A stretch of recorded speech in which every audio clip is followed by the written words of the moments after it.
a impressão que você tem do Evangelho de Cristo é uma impressão diferente. É uma impressão errada. Sabe qual é o nosso maior erro? De convivermos do lado de uma pessoa pensando que ela é uma coisa e ela é outra. E não é por falta de honestidade daquela pessoa, é porque falta percepção de nós enxergarmos, ou termos interesse de enxergar quem realmente ela é. Muitos casais convivem uns com os outros e querem moldar no seu cônjuge aquilo que ele quer. A imagem, a gente olha assim, não, eu vou casar com aquela pessoa, eu vou ser assim, eu vou ser feliz. Você está moldando uma imagem naquela pessoa que ela não é, de algo que ela não é. Quantos estão entendendo? E nós fazemos isso com Jesus, e como o irmão falou aqui, é um casamento que não tem volta. Então nós vamos para a igreja porque nós achamos que Jesus vai fazer o quê? Ele vai resolver aquele problema nosso. E sabe o que Jesus quer fazer? Ele quer que você comece a agir corretamente. Ele não quer consertar aquele problema seu, ele quer eliminar aquele problema da sua vida. Às vezes você quer que Deus transforme aquela pessoa, e Deus quer que você rompa o seu relacionamento com aquela pessoa. Quantos estão entendendo? Então nós não podemos ter uma perspectiva errada de Cristo. Eu nunca gerei uma expectativa errada em ninguém aqui. Eu falei, irmão, alguma vez eu prometi na igreja horário para terminar culto?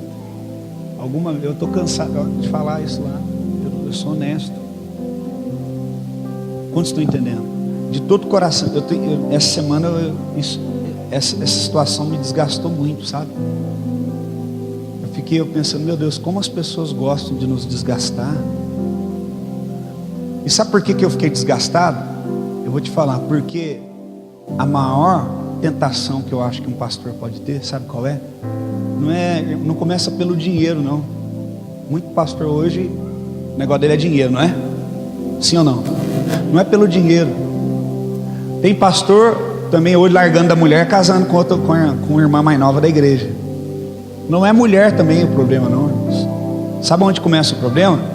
Em você ser tentado a se moldar ao modelo do povo para agradar a vontade deles. É aí que começa. Porque eu lembro de Jesus, primeiro de Jesus, em que em todo o tempo, quando ele estava pregando e tentando implantar o reino, eles falavam para ele assim, olha, dá um sinal, nós vamos acreditar. E justamente aquilo que ele não poderia fazer era dar um sinal. Por quê? Ele não queria passar um evangelho exibicionista.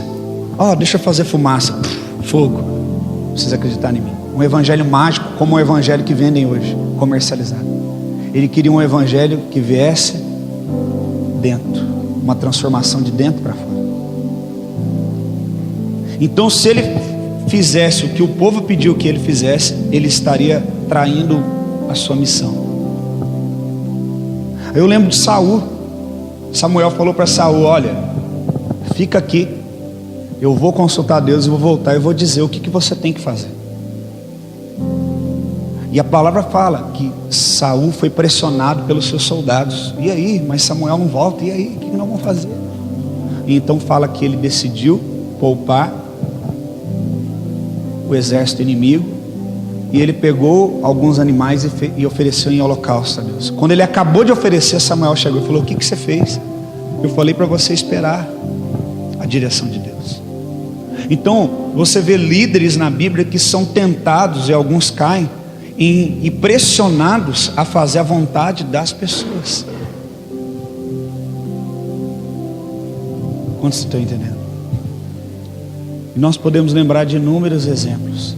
Então eu quero dar uma palavra para você. Primeiro,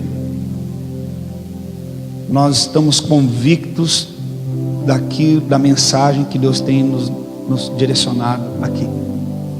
Nós estamos em paz e queremos que todos que estejam aqui em paz, com o Espírito testificando essa mensagem. Amém? Segundo, que nem eu e nem você, por nada nesse mundo, possamos mudar as nossas convicções em Deus para agradar as pessoas. Quando Deus me mandou para essa cidade, e e mandou nós começarmos esse ministério. Deus já tinha dado para nós o DNA desse ministério. E muitas pessoas nos questionaram: vocês são novos, mas vocês não estão ligados a nenhuma convenção. Mas vocês isso, mas vocês aquilo. E nós permanecemos. E já passamos inúmeros desafios. Em todos o Senhor tem sido conosco. E você é fruto da nossa persistência. Por isso eu quero dar uma palavra para você: persista. Persista em buscar esta vida no Espírito. Persista em viver em uma comunidade cristã onde tem essa mentalidade de reino. Persista. Não pense assim: todas as igrejas estão contaminadas. Deixa eu te falar, isso é um pensamento errado. Porque a palavra de Deus diz que Jesus ele vem buscar a noiva dele irrepreensível, imaculada. A verdadeira igreja de Cristo, ela jamais se contamina. Ela jamais se suja, irmãos. Você só precisa encontrar onde estão esses irmãos e se juntar a eles. Porque um membro não pode ficar desligado do corpo. Como o bispo falou ontem aqui, algo interessante. Ele falou: muitos de nós fomos tratados nas igrejas que nós viemos, das igrejas que nós congregávamos, como prótese. A prótese, ela faz parte do corpo, ela imita o movimento de uma perna, mas se você bater nela, ela não sente dor. Se você tiver com uma prótese na perna direita e alguém te bater na perna esquerda, só a perna esquerda vai sentir, a direita não vai. Ela não vai fazer parte daquela dor. Quando ela não é útil, ela é retirada. Mas o Senhor não nos chamou para ser prótese, o Senhor nos chamou para ser membro do corpo. Deus quer que você experimente essa vida no Espírito, dirigida pelo Espírito Santo. Deus ele não quer que você venha aqui e o culto seja uma exibição e você esteja aqui procurando. Irmãos, hoje eu vou falar para vocês, hoje talvez seja mais do que uma mensagem, seja como naqueles dias que Jesus sentava o povo e falava com eles. As coisas acontecem assim no Espírito, dessa forma. Eu ontem fiquei conversando com a minha esposa até de madrugada, e há uma inconformidade no meu coração. Eu acho que Deus ele se agrada de corações inconformados. Quando eu falo de inconformado, não são pessoas inconstantes, mas Deus ele instiga em nós essa inconformidade.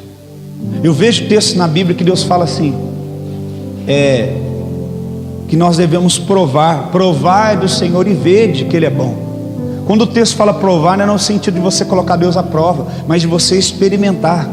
Deus está falando: experimenta da minha presença, experimenta de mim, e você vai ver que é bom. Quantos estão entendendo? A palavra de Deus diz: batei, e vai se abrir. O que Ele está instigando em mim e você? Busque.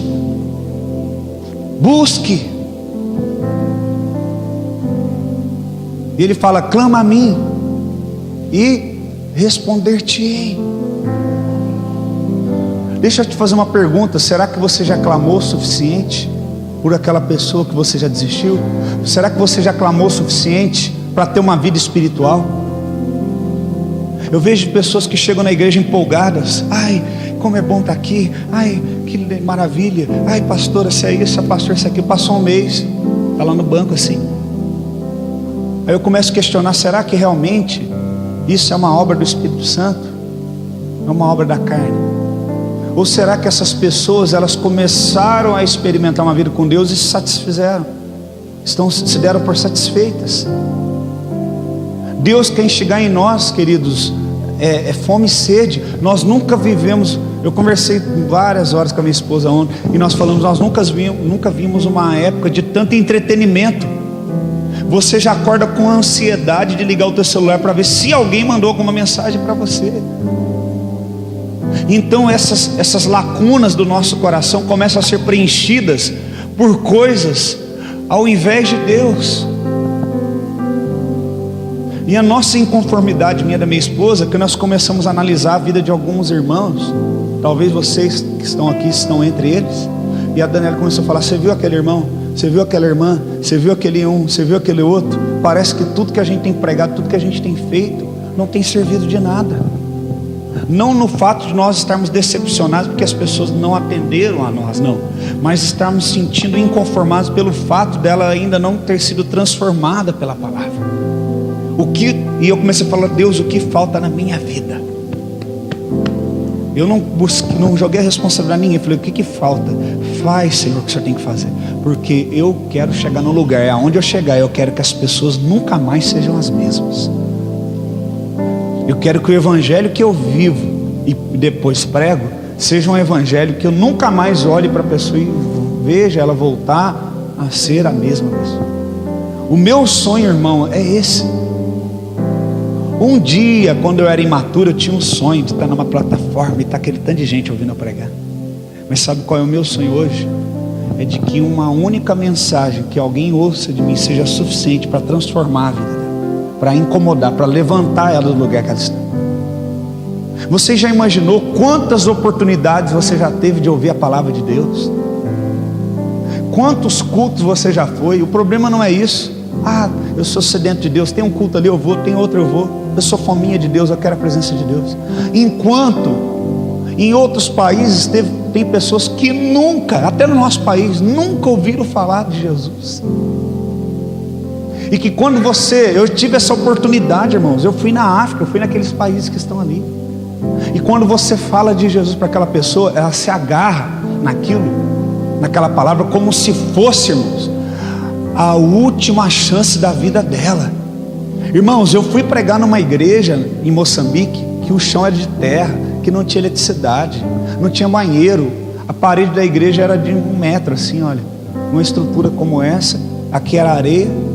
E as pessoas durante o culto, se quisessem urinar ou defecar, tinham que sair para fora e procurar um matinho para defecar e urinar. Não tinha água corrente. E o pastor da igreja, irmãos, acredite se você quiser em mim, ele não tinha uma Bíblia. Você acredita nisso?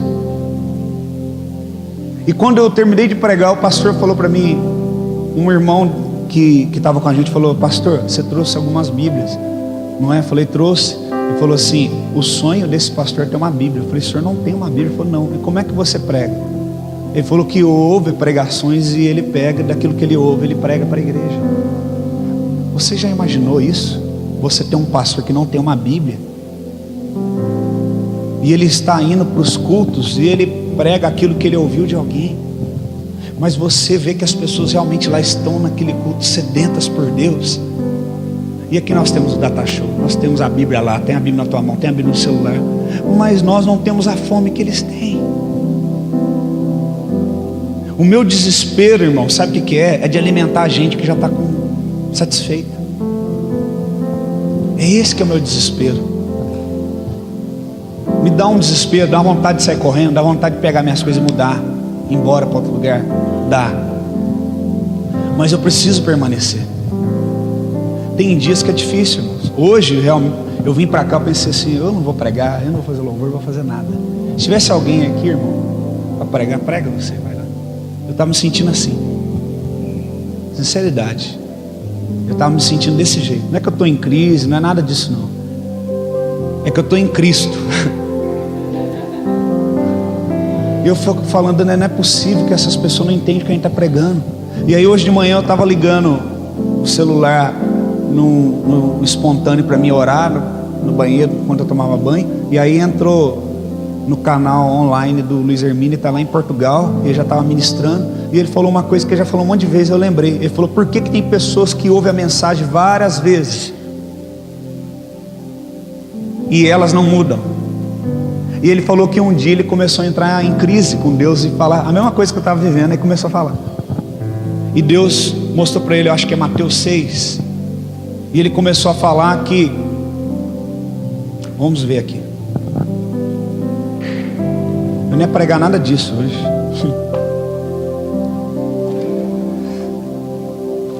Ainda bem que eu não sei nem o que eu prego, né?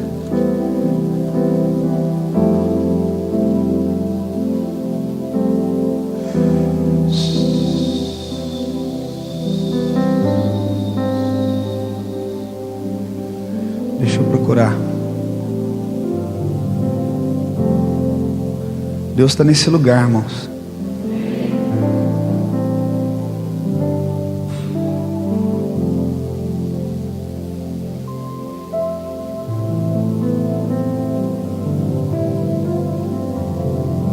Feche teus olhos, ore. Pede para Deus tocar no teu coração.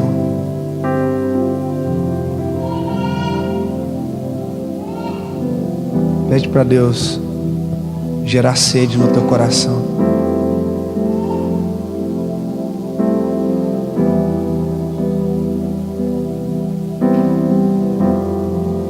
Feche teus olhos e ore, ore. Espírito Santo, vem.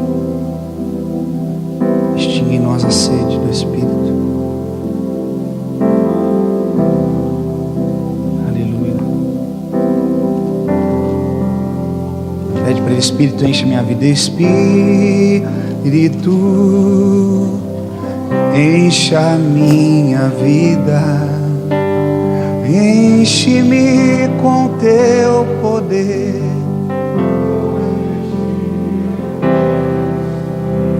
Espírito, enche o meu ser.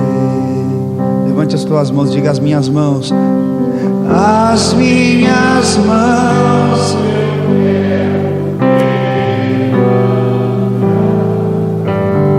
E em louvor te adorar. Meu coração eu quero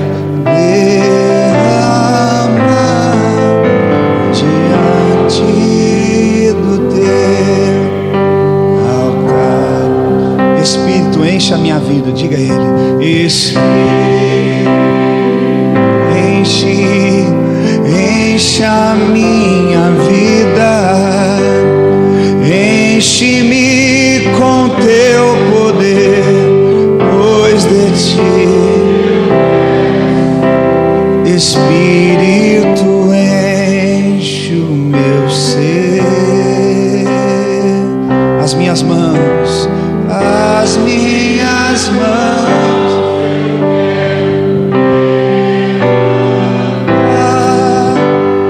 e louvor te adorar. O meu coração eu quero derramar diante do teu altar. As minhas mãos,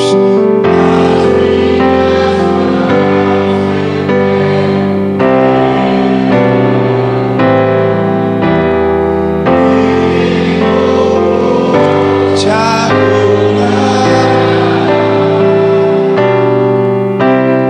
Meu coração derramar diante do teu altar. Ore e começa a derramar o teu coração. Então, nisso que você cantou, dê lugar para o Espírito Santo. Ore, ore. Existem sonhos que Deus sonhou para você, diferente dos sonhos que você sonhou, e você tem perdido a tua força, desgastado da tua força para realizar sonhos pessoais, sonhos que está no teu coração. Mas Deus tem falado: eu tenho sonhos para você maiores do que os seus sonhos. E muitas vezes é necessário que o barco que está levando nossos sonhos comece a afundar, entra água dentro, para nós começarmos a enxergar que o problema não está nem na direção que nós estamos indo, mas no barco que nós estamos. Porque às vezes Deus quer te conduzir no mesmo mar da vida que você está indo, mas num barco diferente, de forma diferente, com um instrumento diferente. Por isso Deus nesses dias está botando sede no teu coração, botando sede no coração de outros aqui, dizendo: você precisa reavaliar a tua vida, você precisa reavaliar os teus conceitos, você precisa parar. Deus te dá uma palavra hoje: pare, antes que seja tarde, pare, e se volte para a minha presença. Se converter ao Senhor não é uma mudança de religião. Se converter ao Senhor não é deixar de ser católico para ser evangélico. Se converter ao Senhor é viver o propósito de Deus para a sua vida.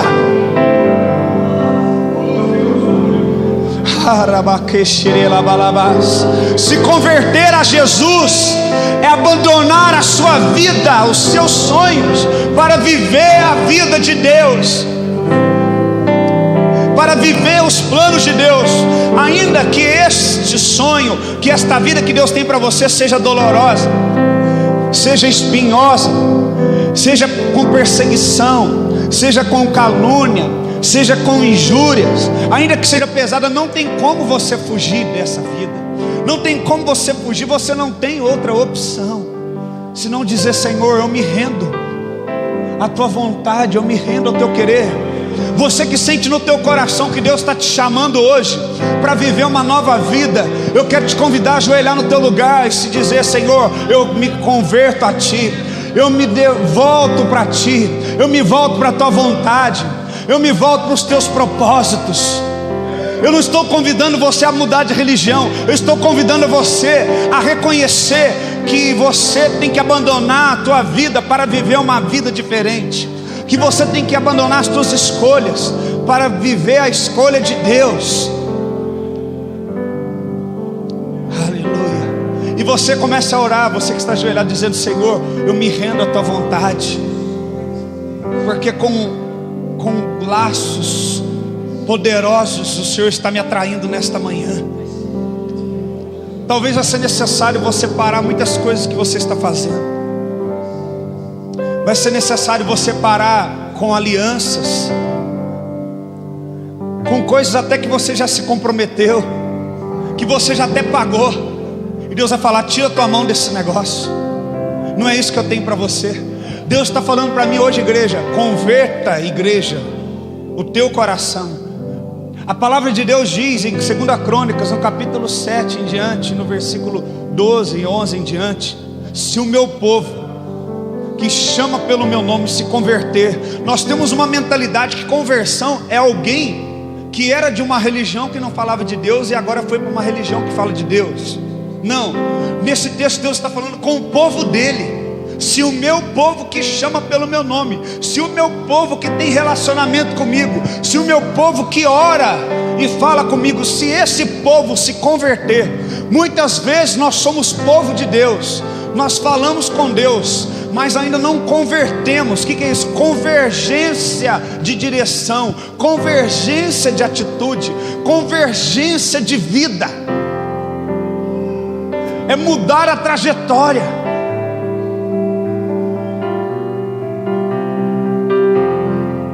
Se converter dos seus maus caminhos, então eu ouvirei dos céus. Sabe por que nós temos que converter dos nossos maus caminhos? Porque todo caminho que é nosso é mau, porque o nosso coração é enganoso. Todo caminho que foi feito por mim, irmão, tem que cair, tem que ser destruído, tem que colocar banana de dinamite, tem que explodir. Todo caminho que foi pavimentado por mim, que foi financiado por mim, que foi estruturado sobre fundamentos meus, tem que ser demolido, tem que ser derrubado, porque a Bíblia diz que Jesus é o caminho. Então só existe um caminho, não só para a salvação, mas para o verdadeiro salvo. Caminhar, uma única maneira para o legítimo salvo. Ah, Jesus, Espírito Santo, faz essa obra hoje na nossa vida. Transforma os corações dos mentirosos, dos ambiciosos, dos materialistas, daqueles que confiam na sua própria força. Converte o nosso coração, Senhor. Nós queremos a tua presença. Oh, Senhor,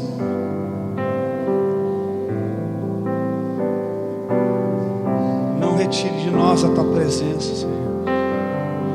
Não retire de nós a tua presença. Não retire de nós a tua presença. Não retire de nós a tua presença, nós queremos a tua presença. Tua presença, Deus. Queremos tua presença, Deus. Queremos tua presença, Deus. Queremos tua presença, Deus.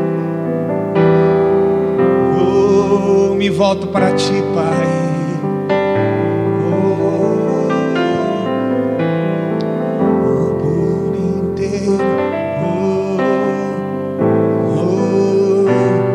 Eu me dou por inteiro pra te ter por completo. Minha vida como sacrifício vivo. Eu me dou por inteiro pra te ter por completo. Minha vida como sacrifício vivo. Eu me dou por inteiro pra te ter por completo. Diga pra ele: como sacrifício vivo. Eu me dou pra te ter. Seja honesto com Deus. Se dê por inteiro para Ele. Como sacrifício vivo. Eu me dou por inteiro para te ter por completo. Minha vida como sacrifício vivo. Eu me dou para te ter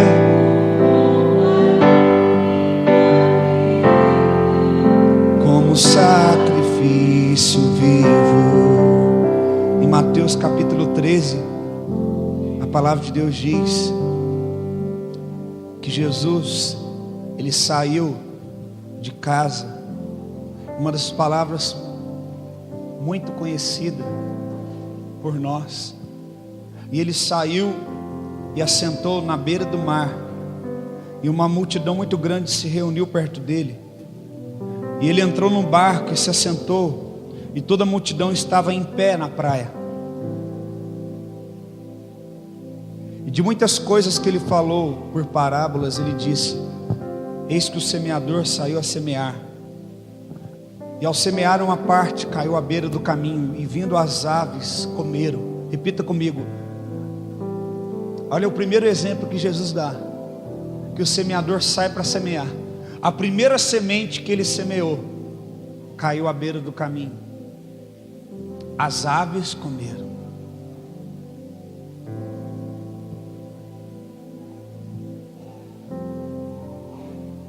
Eu não vou falar das outras, eu vou falar só dessa. Aí no versículo de número 13 em diante, Jesus fala: por isso lhes falo por parábolas, porque vendo não veem, e ouvindo não ouvem, nem entendem. De sorte que neles se cumpra a profecia de Isaías: ouvireis com os ouvidos e de nenhum modo entendereis. Vereis com os olhos e de nenhum modo percebereis. Porque o coração deste povo está endurecido. De mau grado ouviram com ouvidos e fecharam os olhos, para que não suceder que vejam com os olhos e ouçam com os ouvidos, entendam com o coração e se convertam e sejam por mim curados. Você está entendendo o que Deus está falando aqui? A palavra de Deus diz, Jesus ele estava pregando e tinha uma multidão. Muitas vezes as pessoas comparam, elas medem o seu ministério pela quantidade de pessoas que as ouvem, pela quantidade de pessoas que a seguem. Ah, aquela igreja ela é muito boa, lá tem muita gente. Muita gente frequenta aquela igreja, é uma igreja grande. Veja que Jesus está diante de uma multidão. atraída pelos milagres, pelas mensagens, ao ponto de Jesus ter que entrar num barco dentro do mar, e eles ali na praia, em pé, olhando para Jesus, e Jesus começa a falar com eles em parábolas, como já havia falado com parábolas em outras ocasiões. E Jesus vira e disse: vou contar uma parábola. Um semeador saiu para semear. Irmãos, uma semente, ela tem um único destino: colheita. Qualquer pessoa que é agricultor, ou que viveu já de agricultura, ou conhece alguém, né? Muitos de nós aqui temos descendência de pessoas que viveram nos sítios, nas roças, que plantavam os seus alimentos, né? Não ia no mercado e comprava.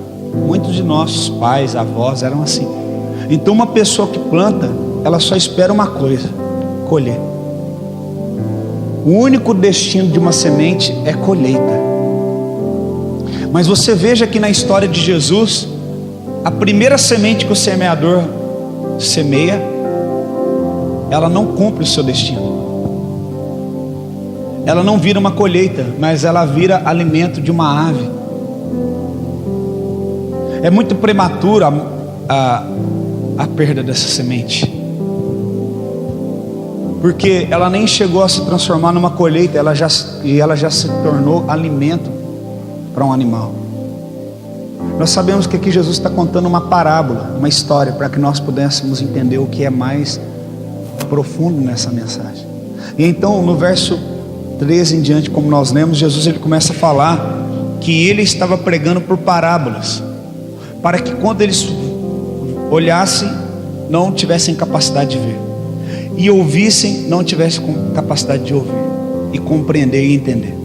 Você já parou para entender nessa mensagem que Jesus está falando de uma forma muito clara, de que aqui ele demonstra um interesse de que pessoas que estão com seu coração fechado para Deus, olha só que interessante, de que Deus irá usar de meios da palavra, de forma que a mensagem virá, e propositalmente Deus fará de uma forma que a pessoa não enxergará e não ouvirá. Muitas vezes nós temos aquela impressão de que Deus deseja que todos possam entender a palavra, mas aqui ele está falando claramente para que eles não se, no final do verso 15, para não acontecer que vejam com os olhos e ouçam com os ouvidos e entendam com o coração e se convertam e sejam por mim curados. Se nós lemos o versículo 15, ele está falando: o coração desse povo se tornou insensível, de má vontade ouviram com seus ouvidos e fecharam seus olhos. Se assim não fosse, poderiam ver com os olhos, ouvir com os ouvidos, entender com o coração e converter-se, e eu os curaria. O que Deus está falando aqui? Que o que está impedindo esse povo de se converter é simplesmente a dureza do coração deles, a insensibilidade e a má vontade. Irmãos, se nós fôssemos pegar essa palavra hoje e colocar a nossa realidade, a realidade da igreja, ela encaixaria muito bem. Nunca vi uma geração de tamanha má vontade para servir a Deus, com tamanha má disposição em servir a Deus. Quantos aqui não nasceram num lar cristão? Levante sua mão. Quantos aqui passavam noites em festa, no outro dia cedo levantavam e ia trabalhar? Levanta a mão. E agora as pessoas às vezes colocam dificuldade para estar no culto de manhã. Uns querem culto de manhã porque de noite prefere estar dormindo porque tem que trabalhar segunda. Outros querem culto, não querem o culto de manhã porque acham que acordar cedo é muito ruim. Aí os outros querem o culto começando 10 horas, os outros querem 9h30, os outros querem terminar 11h30, os outros querem terminar às 11, tem outros que terminam 10h30. Então nós vemos aquelas igrejas, né, que elas caem nesse erro. Vamos adequar, presta atenção, irmãos, em nome de Deus, eu não estou aqui para falar mal de nenhuma igreja, mas estou aqui para falar mal da palavra sendo adulterada. Então você chega naquelas igrejas que você sabe quais os louvores que vai cantar, vem um papelzinho para você, está ali a mensagem do pregador, em 1h30 acabou o culto. Aqui só 1 hora nós gastamos só de louvor e adoração. Sabe para que tem que ter 1 hora de louvor e adoração? Para arrancar toda a nhaca que tem dentro de você, para quebrantar a dureza do teu coração, que o louvor despedaça o jugo. Porque se eu cantar 3 músicas e ministrar uma palavra para vocês, você vai ficar assim, você não vai absorver nada. Enquanto você está adorando, a adoração está despedaçando o jugo que prende você. Então o nosso desejo é que você saia daqui não satisfeito, mas que saia daqui transformado. Porque aqui não é um supermercado, não é um restaurante delivery. Aqui é a única oportunidade que eu e você temos de viver uma vida com Deus. É a única chance, irmãos. Porque saiu daqui lá fora, tudo é contra. Tudo é contra. Você não pode falar mais pai e mãe hoje. Você não pode mais falar que família é pai, mãe e filho. Quantos estão entendendo o que eu estou falando aqui? Tudo é contra, irmãos. Nós estamos sendo constrangidos a abandonar esses princípios. A única chance que você tem é aqui, irmãos, nessas horinhas. Por isso tem que ser impactante. Então o Senhor está falando, esse povo se tornou, quer dizer, ninguém é insensível, se tornou insensível, se tornou um povo que recebe a palavra de má vontade. O problema de uma pessoa de virar e falar assim, o culto está demorando para acabar, o problema não é o horário, sabe qual é o problema? É que ela tem má vontade de estar ali, e ela quer simplesmente ir lá e cumprir um compromisso. Eu fui na igreja, fui na missa, pronto, Deus vai me abençoar essa semana. Porque nós geramos uma expectativa em relação à pessoa de Deus que não tem nada a ver com a pessoa dele. Você acha realmente que Jesus morreu na cruz para você vir no culto de domingo, ficar 1h30 aqui, virar embora e falar, pronto, agora já recebi a minha bênção, agora Deus dando saúde, nós trabalhando, o resto nós corre atrás? Você acha que é isso? Irmão, Jesus morreu na cruz para que quando você olhasse para aquela atitude, você tivesse gratidão no teu coração, ao ponto de falar assim, eu estou disposto a fazer qualquer coisa por esse Deus, eu estou disposto a abrir mão da minha vida, eu estou disposto a morrer para mim mesmo. Por isso que Jesus falou, olha, aquele que quiser vir após mim, também tome a sua cruz, negue-se a si mesmo, depois me segue. O problema é que nós estamos querendo seguir a Jesus por conta dos benefícios, mas não estamos dispostos a seguir esse critério de abandonarmos a nossa vida e também ir para a cruz. Coloca-se uma cruz nas igrejas e fala, Jesus morreu na cruz para mim, ai que legal, que bom, só para satisfazer o meu ego de que alguém me ama e morreu na cruz por mim. Mas não é por aí somente, não termina aí a obra. Ele morreu na cruz para dar o exemplo. A morte dele selou de uma vez por todas, irmão, uma oportunidade de graça e de salvação, mas também nos colocou o compromisso de também irmos para a cruz. Não se engane, sem cruz não há salvação. A obra da salvação é pela graça, ok, não por obras, mas as obras revelam um verdadeiro salvo.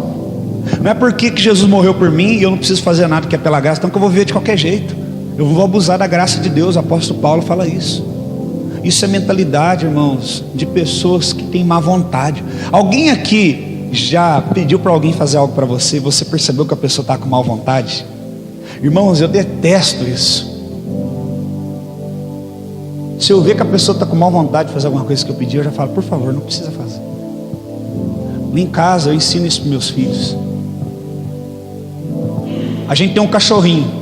No dia que foi ganhar o cachorrinho, todo mundo, eu quero, fez votação, eu quero, eu cuido, tal. Só que o cachorrinho, irmão, faz xixi, faz cocô. Tem que lavar ele uma vez por semana, tem que escovar. E aí na hora que eu falo assim, olha, e a gente mora no apartamento, desce lá, tem que levar o Marlon lá embaixo. Faz assim, eu falo, não vem com má vontade, eu já vou com a espada na garganta dos meus filhos. Na hora que eles vêm coar, eu já enfio a espada na garganta deles. Fala, peraí, Quando foi para receber esse cachorro aqui, vocês falaram que queria. Então, vocês têm que ser responsáveis pela decisão de vocês. Vocês vão descer lá sim. E não vem com má vontade, não. Ele vai ter que fazer pelo menos 3 xixi lá embaixo. Não vai levar e faz o primeiro poste que parar, faz um xixi, já sobe, não. É pelo menos 3 xixi. Não aceita ele subir, irmão, sem pelo menos 3 xixi. É o nosso compromisso lá. Sabe por quê, irmãos? Porque nós temos que ser responsáveis por aquilo que nós aceitamos. Você é responsável pela palavra que você está recebendo aqui, irmãos. Porque toda semente, o resultado final dela é uma colheita. Nós olhamos para Deus só tipo assim: o que eu vou receber de Deus? E sabe o que Deus está olhando para você? Eu estou semeando uma palavra na vida dele. O que eu vou colher dessa palavra na vida dele? Porque a Bíblia fala, irmãos, que nós somos árvores e que nós temos que dar frutos, e frutos que permanecem. Porque a Bíblia fala que Deus tem prazer nos frutos que permanecem, mas Jesus falou que o meu Pai não tem prazer nos frutos que não permanecem. E aquela árvore que é má, que não dá fruto, meu Pai poda, corta e joga no fogo. Nós olhamos para Deus, o que Deus pode me dar? Eu vou na igreja, né? Eu lembro quando eu era criança, irmãos, quantas vezes eu ouvi isso. O culto começava assim: quantos aqui vieram hoje buscar a sua bênção? Quantos estão entendendo? Quantos aqui vieram buscar uma bênção? Aí o povo, ei. Eu era criança, mas que lá já não soava bem para mim. Eu pensava, peraí, será que Deus gosta de ser tratado desse jeito? Quando Deus olha para Abraão, Ele fala assim: eu tenho um compromisso com você, eu vou te abençoar. Aqueles que te abençoarem, eu vou abençoar. Aqueles que maldiçoarem, você vai amaldiçoar. Só que tem o seguinte: se tu uma bênção.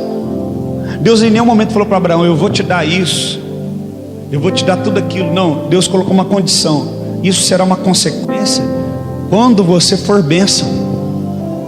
A Bíblia fala que os milagres, eles percorrem aquele que crê. Aquele que crê, irmão, ele tem um alvo nas costas. Você pode estar despercebido, você pode estar não ter atento. Se você crê na palavra, aquele milagre vai te alcançar. Ele não vai errar o alvo.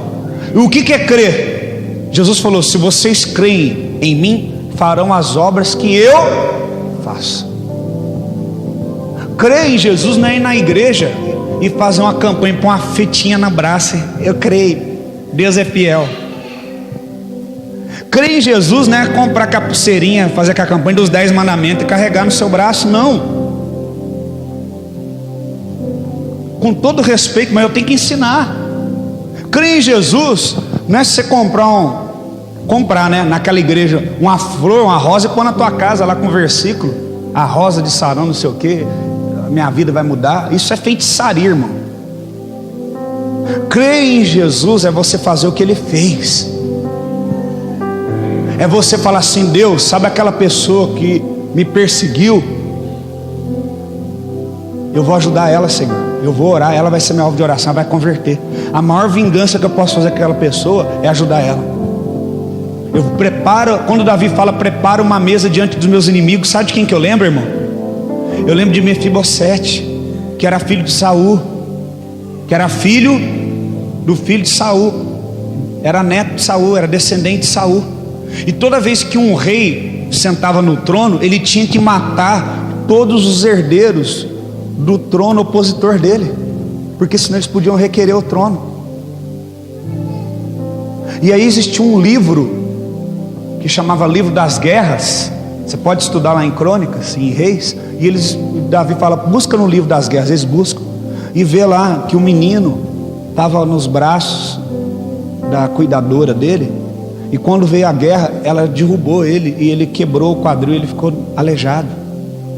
E ele ficou com medo quando Davi assumiu o trono, de ser morto por Davi, e fugiu. Aquela ama, aquela serva levou ele embora. Aí Davi fala: vai lá buscar Mefibosete, pega a carruagem real, busca aquele menino e traz ele. Mefibosete, irmãos, representava na carne o maior inimigo que Davi já teve. Não era Golias, o maior inimigo que Davi teve foi Saul. Ele tocava harpa para Saul e Saul ficava calmo. Quando Saul ficava endemoniado de novo, jogava lança. Você imagina você dar as costas para um cara, ele jogar uma lança e você passava zunindo do teu lado. O que é isso? Não, é porque não sei. Toca a harpa de novo. Ele tocava e ficava calmo. Ele estava convivendo com uma pessoa que não suportava o sucesso de Davi, endemoniada, invejosa. E quando eu vejo esse texto, prepara uma mesa diante dos meus inimigos, eu lembro de Davi assentado na mesa junto com Mefibosete. Porque um verdadeiro servo do Senhor, quando ele fala prepara uma mesa diante dos meus inimigos, sabe para que é? É para chamar aquele que era o teu inimigo para sentar na mesa com você. Sabe por que na mesa? Porque na mesa todo mundo é igual, todo mundo está na mesma estatura. Por isso que na mesa que Judas se revelou, em nenhum momento Jesus falou: você é traidor, você vai me trair. Jesus só olhou para ele e falou: o que você tem que fazer, faça logo. Tipo assim, Jesus se colocou na mesma condição, na mesma altura daquele que o venderia por moedas, e olhou para ele e falou: o que você tem que fazer, faça. Jesus, quando estava na mesa com o seu opositor, com o seu inimigo, ele o amou. A Bíblia fala que Jesus o amou, ao ponto de Jesus querê-lo para si, mas ele endureceu o seu coração. Quantos estão entendendo? Isso é muito forte, é um evangelho muito forte, irmãos. Veja só quantos de nós nos tornamos insensíveis a esse evangelho. Quantos de nós nos tornamos pessoas com má vontade para o evangelho. Nós queremos um evangelho facilitado, uma mensagem facilitada, né? Nós queremos vamos fazer uma boate gospel, trazer os jovens, porque aí eles não vão para o mundo. Eu não sou a favor disso. Nós temos muitos trabalhos legais com os jovens. Tem hora que tem culto, tem hora que é comunhão, tem hora que é lazer, mas nós não somos a favor disso, né? Nós até aqui gostamos de celebrar, dançamos, apagamos as luzes aqui, todos os cultos à noite é com a luz apagada, para ficar aquele ambiente mais sensível, para a gente poder orar. Mas a gente não tem essa mentalidade de trazer a realidade do mundo para a igreja, para contagiar as pessoas. Nós não queremos facilitar para ninguém aqui. E aí o Senhor fala que essa semente que tinha um destino de virar uma colheita, ela não virou e foi comida. Por que aquela primeira semente foi comida pelas aves? Aquela primeira semente representa quem? Pessoas que estão insensíveis à palavra e que estão com má vontade. Quem são essas pessoas? As pessoas que estão à beira do caminho. Qual foi a primeira semente que foi desperdiçada? A que caiu? O que é a beira do caminho? É aquele que está próximo do caminho, mas não está no caminho. É aquele que visualmente você vê ele: oi, tudo bom? Como é que você está? Mas ele não está no caminho. Até você consegue olhar: ah, o irmão veio, domingo veio, está lá, está na bênção. Mas não anda junto, não amarra. Lembra que Deus falou comigo no virada desse ano? Que era tempo de fazer o que, irmãos? Amarrar os pés e andar junto. E nós temos chamado: vamos andar junto, vamos orar, vamos buscar Deus. Parece que as pessoas não querem, porque elas estão na beira do caminho. Não, eu não preciso ir no caminho aqui, eu estou conseguindo ver a mensagem ali, está tudo bom. Eu não estou no caminho, mas eu estou na beira, porque no caminho vai exigir de mim uma responsabilidade maior. Se eu começar a andar perto da pastora, vai exigir de mim, no mínimo, que eu tenha o caráter que ela tem, que eu tenha a disposição que ela tem, que eu tenha a renúncia que ela tem. Quem está entendendo? Se eu começar a andar com o Diego, no mínimo, eu vou ter que ter a disposição que ele tem. Você sabia que tem gente aqui na igreja que tem preguiça de servir a Deus? Dá manota, dá migué. Sabe quem sabe que é migué? Nossa, eu não sabia que ia ter isso. Eu só olho assim e falo: ah, nessa escola eu sou professor. É migué esse cara, ou essa irmã. O povo acha que enrola a gente. Primeiramente, por que vocês querem nos enrolar? Não preocupa com isso não, preocupa com a sua vida com Deus. Não preocupa em passar uma aparência para mim de uma coisa que você não é. Quantos estão entendendo? Então, essa semente caiu à beira do caminho. O que torna uma pessoa insensível? A distância dela.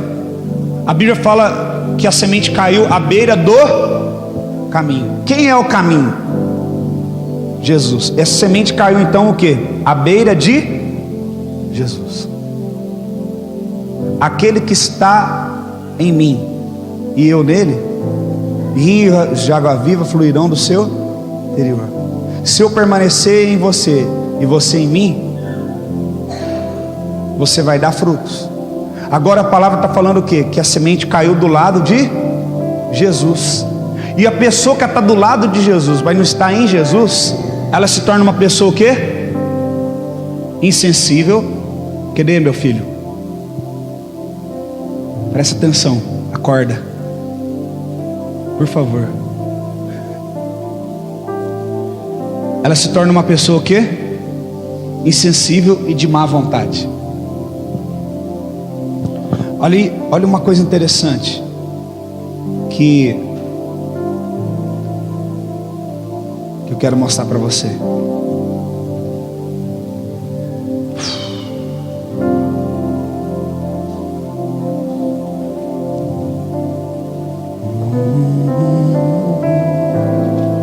Você está aberto para Deus hoje? Lucas capítulo 2. Eu não ia pregar nada disso que eu estou pregando aqui, eu ia pregar outra coisa.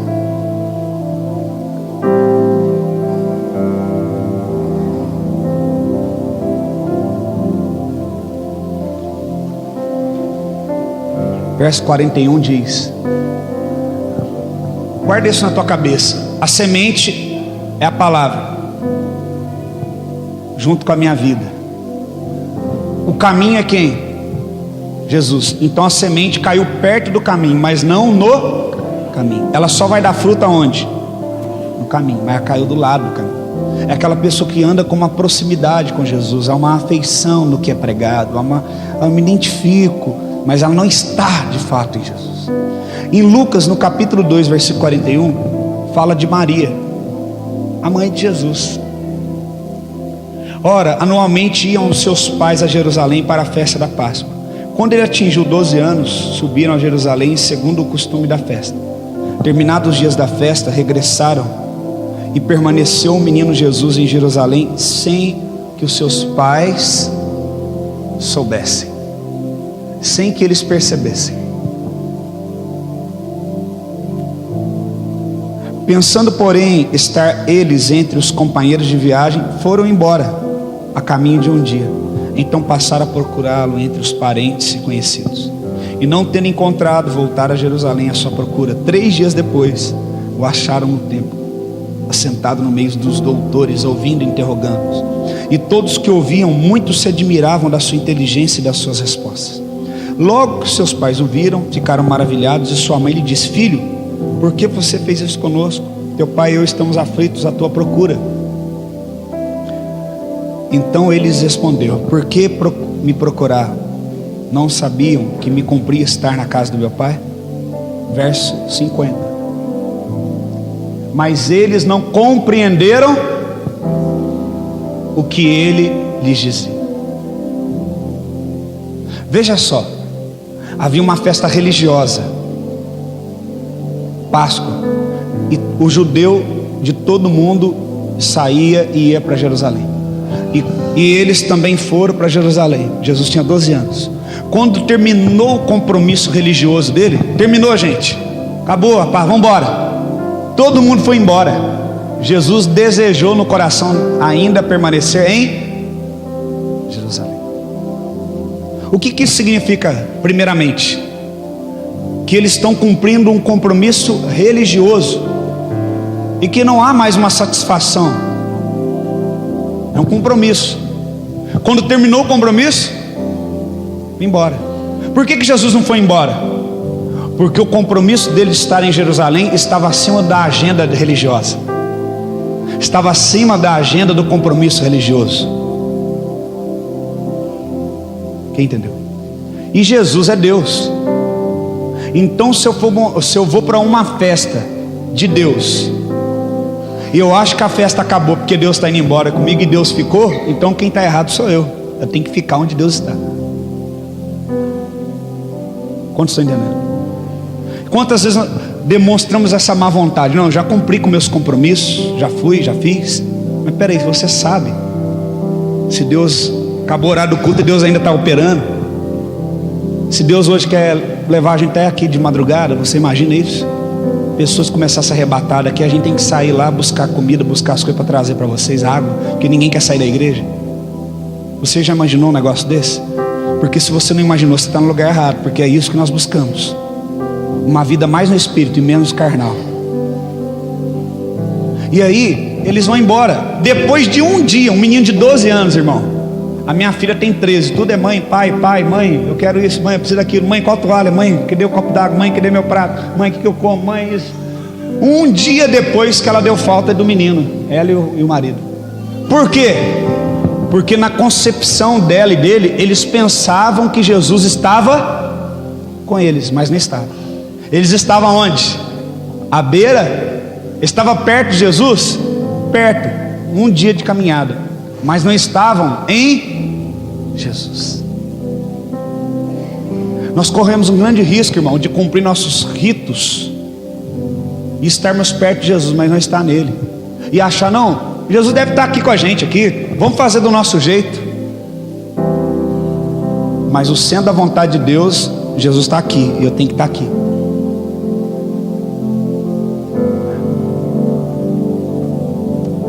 E eles pensavam que Jesus estava com eles. Quantas vezes você faz coisas pensando que Jesus está aprovando, que Jesus está com você? Mas Jesus, você só está à beira do caminho, você tem Ele em vista. Ele está bem debaixo das tuas vistas, mas você não está nele.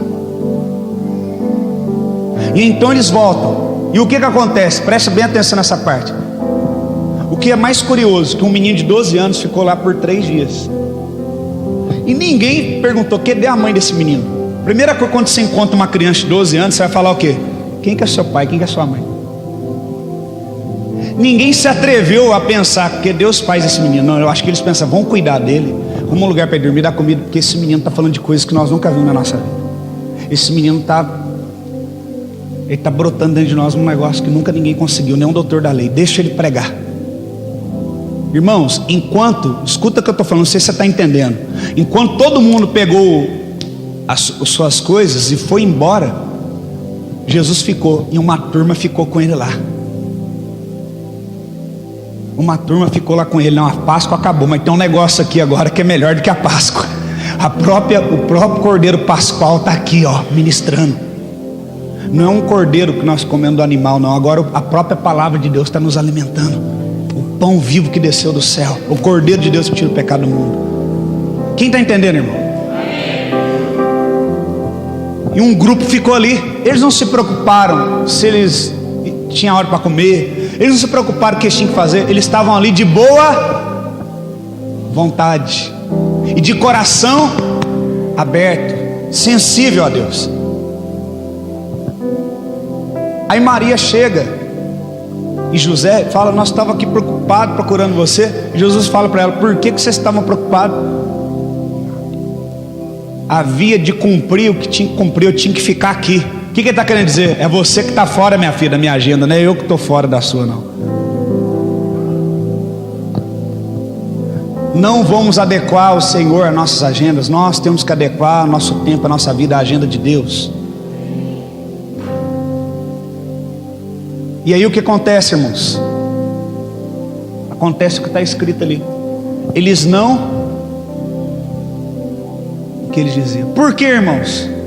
Porque a distância de Jesus faz isso. Estar à beira do caminho faz isso. Produz o que? Insensibilidade, falta de compreensão. É o que nós estamos falando aqui em Mateus 13, para nós encerrarmos. A palavra de Deus diz aqui em Mateus 13 que a semente caiu à beira do caminho, as aves comeram.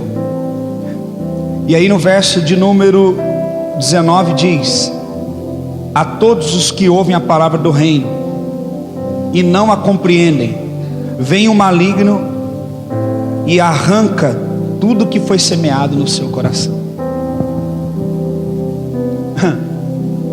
Quando alguém ouve a mensagem do reino e não a entende, não a compreende, o que aconteceu com Maria e com José quando Jesus falou, olha, deveria cumprir justamente o que está se cumprindo. A vontade do meu Deus, do meu Pai que está no céu, é que eu ficasse aqui e ensinasse isso.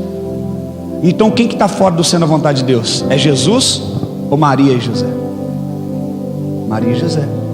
Porque cumpriu com o compromisso deles, vamos embora. Nós temos outro compromisso agora. Nossa vida tem que continuar. E aí eles voltam e não compreendem o que Jesus está falando. Por quê? As pessoas que não permanecem em Jesus, em suas decisões, na sua caminhada, que estão à beira do caminho, elas não compreendem o reino, e a semente que já foi lançada sobre elas, o diabo vem e rouba, e ela não cumpre o propósito a qual foi designada para cumprir. A palavra maligno no grego, no original, eu já ensinei aqui, é deformado da sua virtude original. Maligno no grego significa deformado da sua virtude original. Ele é um defraudador. Ele quer defraudar a palavra em você. E aí você fala: poxa, eu estou tão desanimado que eu já orei, já fiz tanta coisa e nada na minha vida acontece. Aí o diabo defrauda na sua mentalidade o quê? Que Deus não tem poder para mudar a tua vida. Mas não é que Deus não tem poder para mudar a tua vida, você que não tem força para renunciar a tua vida, e em vez de ficar se achegando cada vez à beira do caminho próximo de Jesus, estar completamente nele, estar completamente com a sua vida em Cristo. E quando você não está com a sua vida completamente em Cristo, irmão, você pode vir em todos os cultos, ouvir tudo que a gente já pregou até hoje, ouvir no YouTube, vir nas conferências. Se você não tiver em Jesus, o maligno vai roubar as palavras que foram semeadas dentro de você, e elas não estarão mais em você. Por isso que a palavra de Deus diz o quê? Se vós permaneceres em mim e as minhas palavras. O que ele está querendo dizer? Que existem pessoas que já receberam palavras de Deus, mas as palavras não mais permanecem nessas pessoas. Por quê? Porque foram roubadas. Por quem? Pelo maligno. Por quê? Porque você se tornou insensível e de má vontade à palavra. Por quê? Porque você está à beira do caminho. Você é um admirador nosso, você é um admirador do que pregamos, mas você não quer tornar o nosso modelo de vida para você. Você não está disposto a andar nesse nível de renúncia. Irmãos, eu bem sei, e isso é um peso para mim que eu não quero carregar, que muitas pessoas me admiram. Eu falo para Dani, sabe, eu fico muito triste quando eu olho para alguém e vejo no olhar dela só aquela admiração. Não que eu não goste que as pessoas me admirem, mas quando tem só aquela admiração, porque eu sei que a admiração não será suficiente para transformar a vida dela. Eu quero que ela olhe por trás de mim e veja Cristo em mim, e deseje, como Cristo está em mim, que Cristo esteja nela. Que eu possa ser como Paulo e dizer: seja meu imitador como eu sou de Cristo. Que essas pessoas sejam admiradores de Cristo em mim, ao ponto de desejarem de todo o seu coração viverem como eu vivo. Irmãos, será que vocês não entenderam ainda que isso não é um estilo de vida próprio de pastor, que isso é um estilo de vida para todo crente lavado e remido pelo sangue do Cordeiro? Uma vida de renúncia, uma vida dedicada para Cristo. Eu não falto culto porque eu sou pastor, irmão. Eu não falto culto porque eu desejo a presença de Deus.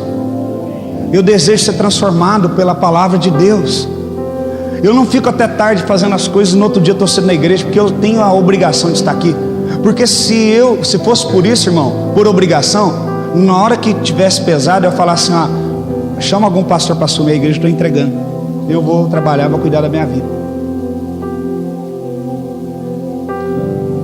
Mas não é porque eu sou pastor, mas porque há uma sede dentro de mim.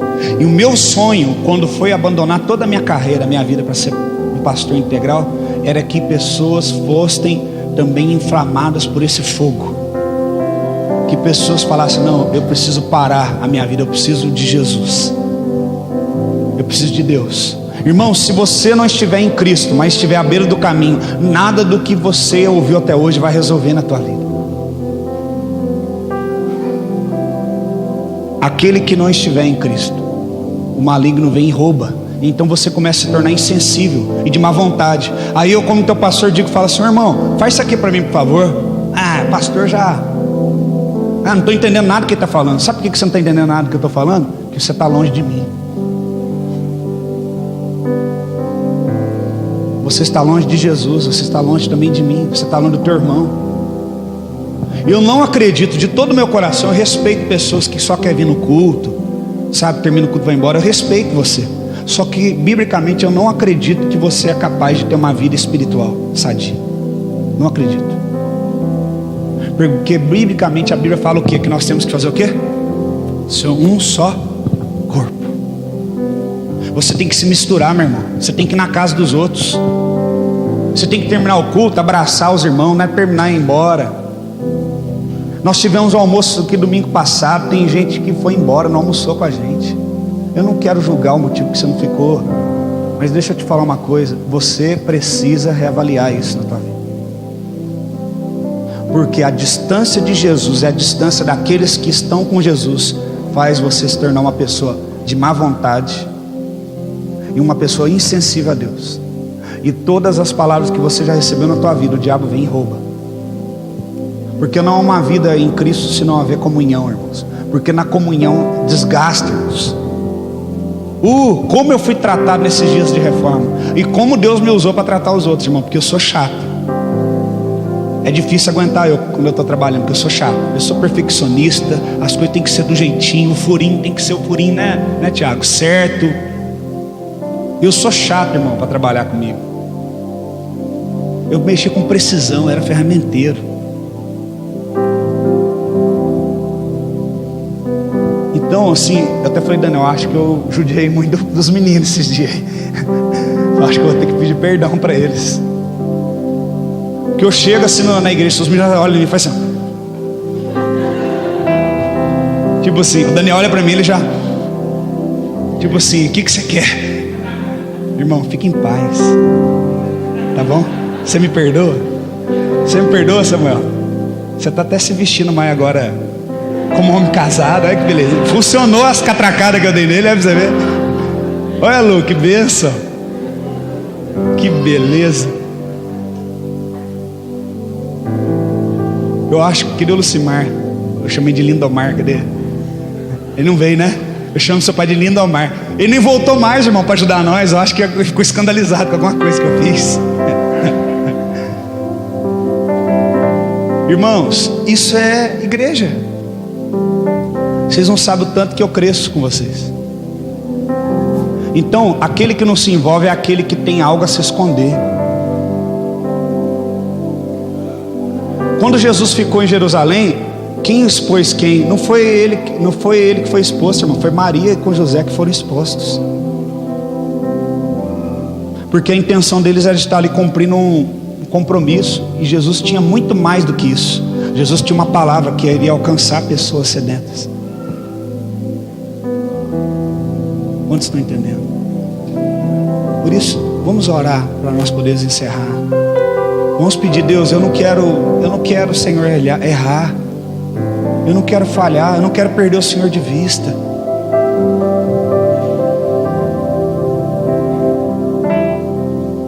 Eu não quero estar com o meu coração com má vontade para o Senhor.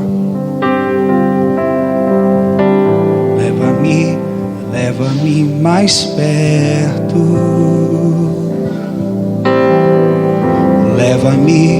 Leva-me mais perto. Como uma chama que não se apaga, me faça queimar.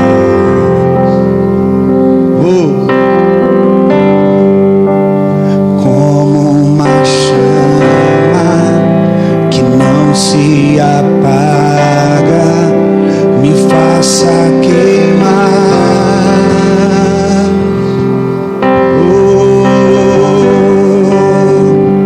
Se você sente que você está na beira do caminho, comece a orar e falar: Senhor, eu quero estar, Senhor, em Ti. Eu queria fazer um negócio diferente. Eu queria que nós ficássemos de pé. Eu queria que os irmãos que têm mais maturidade, os obreiros, os líderes, os intercessores, procurassem pessoas que Deus colocasse no teu coração, para você orar com essa pessoa. Falar: eu estou aqui para te ajudar, para você sair da beira do caminho e vir para o caminho. Eu estou aqui para te colocar no caminho. Deus vai te colocar alguém no teu coração. Você vai orar com essa pessoa, com esse irmão, com essa irmã.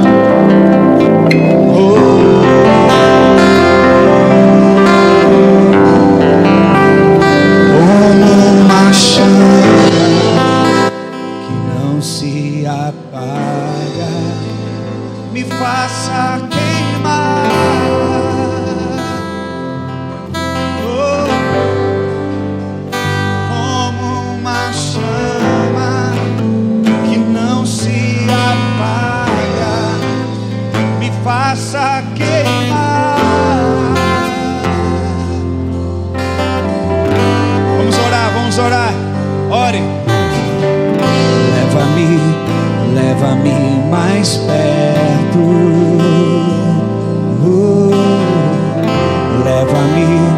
Leva-me mais perto de ti, Senhor.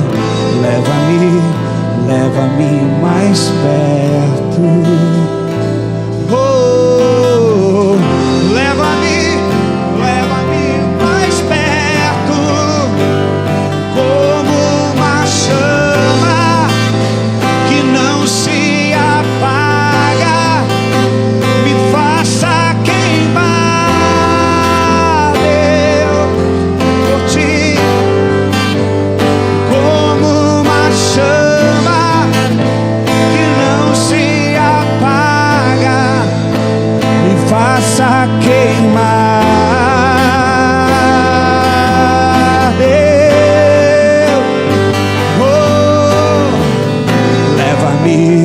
Leva-me mais perto.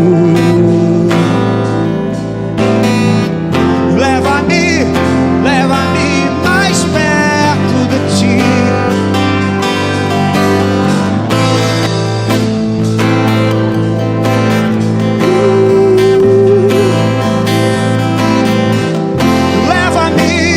Leva-me mais perto, Senhor, como uma chama se apaga, me faça queimar,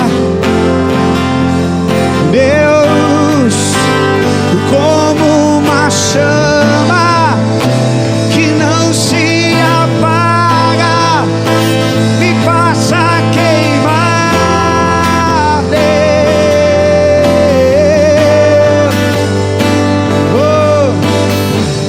Leva-me mais perto.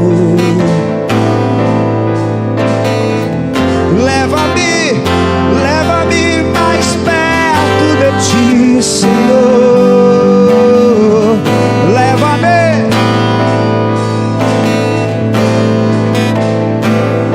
Declare: leva-me mais perto. Leva-me, Senhor. Leva-me mais perto.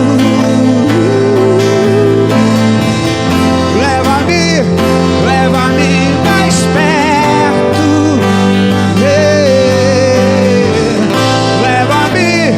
Leva-me mais perto, Senhor, de ti.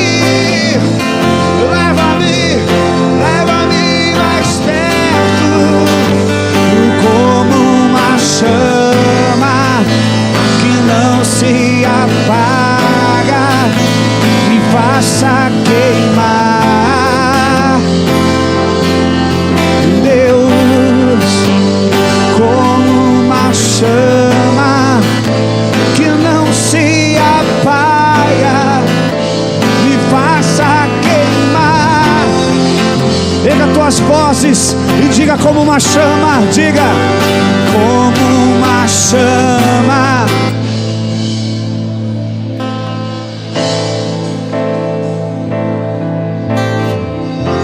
Me faça queimar, Senhor, como uma chama. Me faça queimar. Liga a tua voz e diga: leva-me mais perto. Bem forte, cante pro Senhor. Leva-me mais perto.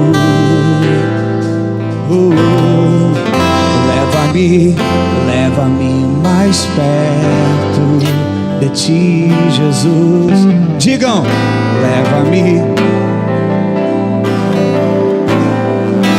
de ti, Senhor. Leva-me mais perto, como uma chama que não se apaga, me faça queimar, Senhor, como uma chama que não se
Aleluia.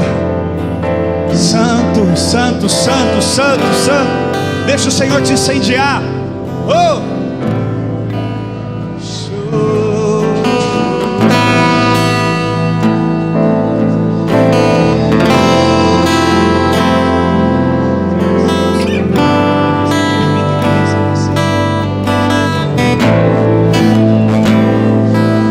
Aleluia. Continua orando, querido. Continua orando. Em nome de Jesus. Saia da beira do caminho, querido, e venha para o caminho. Em nome de Jesus. Sabe, querido, talvez no caminho você vai ter que morrer para você mesmo. Porque Jesus morreu, querido. Você também vai ter que morrer para você mesmo, por seus desejos, por seus anseios. Saia da beira do caminho, querido, nessa manhã. Morra para suas vontades e viva para Cristo. Viva para o reino nessa manhã. Aleluia. Aleluia. Glória a Deus. Aleluia. Saia da beira do caminho, querido. Em nome de Jesus. Saia da beira do caminho nessa manhã e venha andar no caminho. Porque Jesus é o caminho, a verdade e a vida.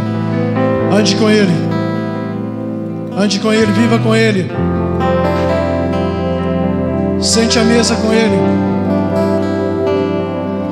Dê uma chance para Jesus escrever uma nova história. Em nome de Jesus. Ele quer escrever uma nova história para a sua vida. Ele quer te levar de volta para a origem. Ah, querido, é a origem. É a origem que é o seu chamado. É para lá que você vai. É por isso que Jesus se manifestou, para te levar à origem. Em nome de Jesus. Em nome de Jesus. Aleluia. Quantos foram visitados nessa manhã pelo poder de Deus?